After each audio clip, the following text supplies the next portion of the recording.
राजस्थान के सभी पेंशन धारकों को नमस्कार। स्टडी संगम यूट्यूब चैनल पर एक बार आपका फिर से स्वागत है।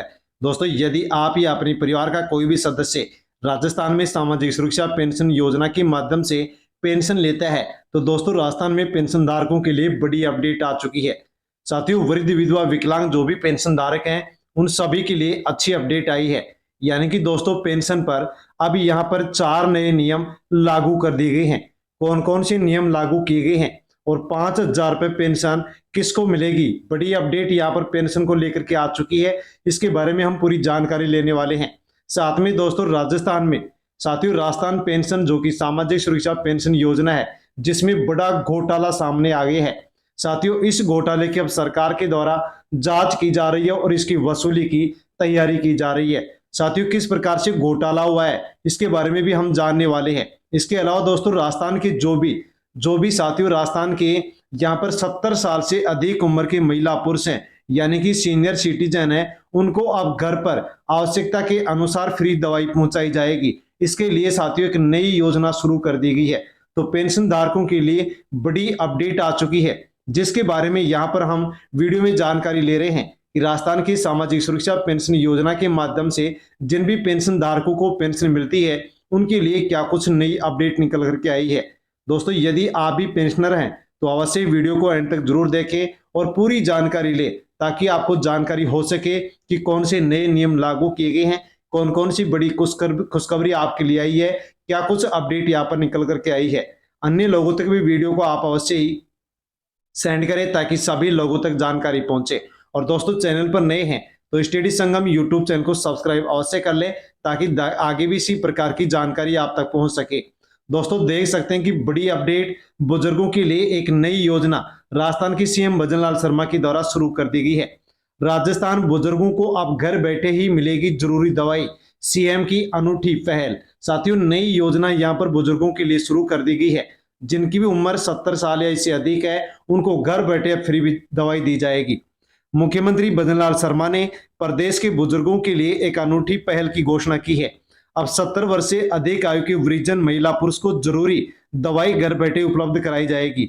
ये सुविधा मुख्यमंत्री द्वारा आयोजित चिकित्सा एवं स्वास्थ्य विभाग की समीक्षा बैठक में दिए गए निर्देशों के बाद शुरू की गई है।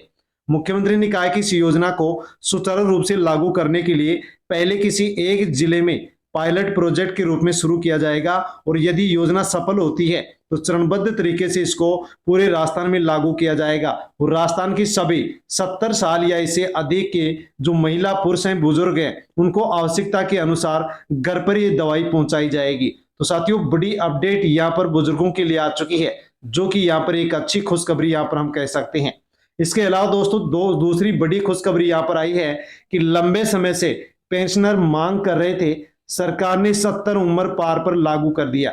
यानी कि दोस्तों, यहाँ पर मांग की जा रही थी कि जिनकी भी उम्र 60 साल या इससे अधिक है, तो उनको पेंशन बढ़ करके दी जानी चाहिए। तो सरकार ने इसको स्वीकार कर लिया है। अब पेंशनर समाज की 65, 70, 75 वर्ष की आयु पर 5, 10, 15% अतिरिक्त पेंशन लागू करने की मांग को सरकार ने पूरा कर दिया है।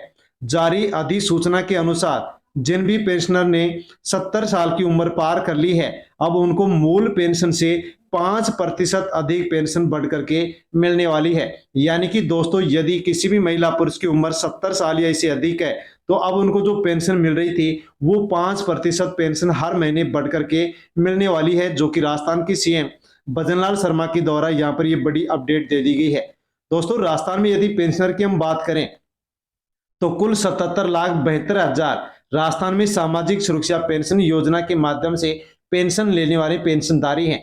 जैसे कि वृद्धजन 51,35,000 है, एकल नारी 18,03,000 है, विशिष्ट योग्यजन 6,25,000 और कृषक वृद्धजन है जो कि 2,07,000 है। इसके अलावा दोस्तों, राजस्थान में केंद्र की योजना से भी पेंशनधारी पेंशन ले रहे हैं, जो कि 13,52,000 बताए जा रहे हैं। यानी कि वृद्धजन, विधवा, दिव्यांग जो पेंशनधारी हैं, साथियों राजस्थान में पेंशन ले रहे हैं। और इनमें से अब सामने आया है, पड़ताल की गई है कि साथियों 99,677 लोग ऐसे हैं जो कि वृद्ध नहीं है, लेकिन फिर भी वृद्धावस्था पेंशन योजना का लाभ ले रहे हैं। यानी कि दोस्तों, बड़ा फर्जीवाड़ा, बड़ा घोटाला राजस्थान में पेंशन योजना में हो चुका है। अब साथियों यहाँ पर इनका खुलासा हो चुका है। जन आधार मैपिंग से हुआ है बड़ा खुलासा। जानकारी में आया है कि पहले वृद्धावस्था या विधवा पेंशन प्राप्त करने के लिए महज प्रपत्र भरना होता था और उसके बाद से ही पेंशन शुरू हो जाती थी। लेकिन अब आधार और जन आधार से डेटा मैपिंग होने के चलते ही बड़ा खुलासा हुआ है कि हजारों लोग फर्जी तरीके से पेंशन उठा करके लाभ ले रहे थे। अब इस सरकार ने रिकवरी की तैयारी कर ली है, यानी कि जो लोग फर्जी पेंशन ले रहे थे अब उनसे वसूली की जाएगी। राजस्थान में पेंशन योजना में सबसे बड़ा घोटाला। दोस्तों देख सकते हैं कि राजस्थान पेंशन योजना में बहुत बड़ा घोटाला हो चुका है। युवा और मृत लोग ले रहे थे वृद्धा पेंशन। प्रदेश में 5 लाख से ज्यादा लोग फर्जी पेंशनधारी जिनकी अब पेंशन बंद की जा रही है और इनसे पेंशन की वसूली भी की जा रही है। साथियों किस प्रकार से ये घोटाला हुआ है उसके बारे में आप आसानी से यहाँ पर ये समझ सकते हैं। राजस्थान पेंशन में बड़ा स्कैम, बड़ा घोटाला। राजस्थान में सामाजिक सुरक्षा पेंशन योजना में अब तक का सबसे बड़ा फर्जीवाड़ा सामने आया है। वृद्धावस्था विधवा जैसी पेंशन सामाजिक सुरक्षा को देखते हुए लागू की गई थी ताकि हालात में कुछ पैसा जरूरतमंद के संबल बन सके। लेकिन सरकार की योजनाओं का दुरुपयोग कर हजारों लोगों ने सरकार को ही पलीता लगाना शुरू कर दिया। प्रदेश में 5,66,000 से ज्यादा ऐसे लोग हैं जो वृद्ध बनकर पेंशन ले रहे थे। मृत्यु के बाद भी परिवार के लोग पेंशन ले रहे थे। पुनर्विवाह होने के बाद भी पेंशन यहाँ पर उठाई जा रही थी। अब सामाजिक न्याय एवं अधिकारिता विभाग हेड ऑफिस जयपुर ने सभी जिलों के विभाग के उप निदेशकों को पत्र लिख करके पेंशन रिकवरी करने के लिए निर्देश दे दिया है। अब विभाग इन लोगों से रिकवरी करने के तरीकों पर विचार विमर्श कर रहा है। यानी जो भी फर्जी लोग पेंशन ले रहे थे उनकी पेंशन बंद तो कर दी गई है, लेकिन अब पेंशन रिकवरी कैसे की जाए, वसूली कैसे की जाए, उसके ऊपर अब सरकार यहाँ पर मंथन कर रही है। साथियों किस प्रकार से यहाँ पर लोग फर्जी तरीके से पेंशन लिए हैं, तो पुनर्विवाह हो गया लेकिन विधवा पेंशन जारी रही। जानकारी में आया है कि वृद्धावस्था पेंशन के पात्र लोगों की मृत्यु के बावजूद परिजनों ने पेंशन का लाभ उठाया। वहीं कई विधवाओं ने पुनर्विवाह करने के बावजूद पेंशन अर्जित की है। ऐसे मामले राजस्थान में 3,87,838 बताए गए हैं, जिनसे 318 करोड़ रुपए की राशि अब वसूली जाएगी। साथ में दोस्तों यहाँ पर पुनर्विवाह हो गया और फिर भी विधवा महिला की यहाँ पर जो योजना है उसके माध्यम से यहाँ पर फ्री राशन ले लिया गया, यानी कि दोस्तों यहाँ पर पेंशन ले ली गई। 14,265 ऐसे मामले हैं जिनसे अब 18 करोड़ 12 लाख रुपए की वसूली की जाएगी। दोस्तों यानी कि इस मामले में 20 करोड़ रुपए की यहाँ पर 1,20,39,40,000 रुपए की रिकवरी की जाएगी, लेकिन 16,98,17,000 रुपए की रिकवरी शेष है। यानी कि साथियों कुछ रिकवरी कर ली गई है और कुछ रिकवरी यहाँ पर अब शेष है, यानी कि की जाएगी। युवाओं ने वृद्ध बन उठाई पेंशन।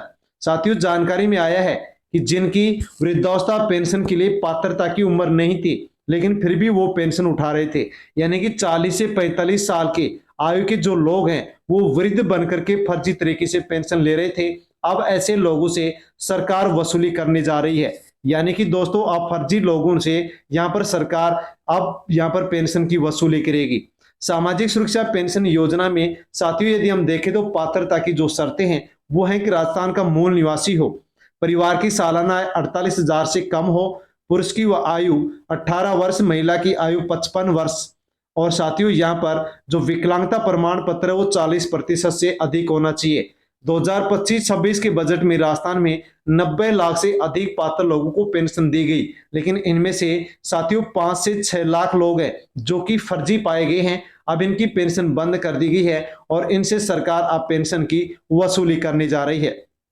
दोस्तों यदि आप भी पात्र पेंशनधारी हैं तो सत्यापन अवश्य करवाएं। आपका राशन कार्ड में नाम होना चाहिए। इसके अलावा दोस्तों आपका जो बैंक खाता है उसमें भी आपका डीबीटी का ऑप्शन ओके होना चाहिए, मोबाइल नंबर लिंक होना चाहिए। साथ में दोस्तों ग्रामीण क्षेत्रों में जो ग्रामीण बैंक थे उनके नाम बदल गए हैं, आईएफएससी कोड बदल चुके हैं। तो साथियों आप अपने बैंक में जाकर के आईएफएससी कोड साथियों अवश्य जान लें। यदि खाता संख्या बदली है तो वो भी आप जान लें, और बैंक का जो नाम बदला है तो साथियों उसी के अनुरूप अब आपको नई पासबुक लेनी होगी ताकि आसानी से आपको पेंशन मिल सके।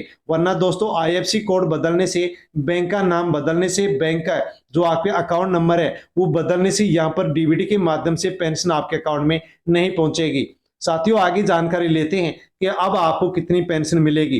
तो दोस्तों यहाँ पर आप देख सकते हैं कि जून महीने की जो पेंशन है 14 अगस्त को डाल दी गई। इसके बाद में जुलाई महीने की पेंशन का बिल बन गया, लेकिन पेंशन नहीं डाली गई है। और साथियों अगस्त का महीना भी यहाँ पर बीत चुका है, लेकिन अभी तक बिल नहीं बना है। और सितंबर का महीना अब यहाँ पर अब चल रहा है, तो इसका भी बिल नहीं बना है। यानी कि दोस्तों 3 महीने की यहाँ पर पेंशन अभी आपकी पेंडिंग चल रही है। और दोस्तों यदि यहाँ पर आपकी जून महीने की पेंशन भी नहीं आई है, तो एक साथ आपके अकाउंट में ये राशि 5,000 रुपए आपके अकाउंट में आने वाली है।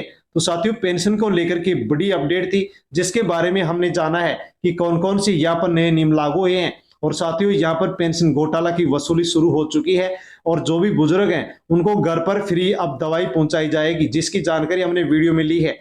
जानकारी अच्छी लगी हो तो वीडियो को आप लाइक अवश्य करें और सब्सक्राइब कर लें, और अन्य जो भी पेंशनधारी है उन तक वीडियो को आप सेंड अवश्य करें। धन्यवाद।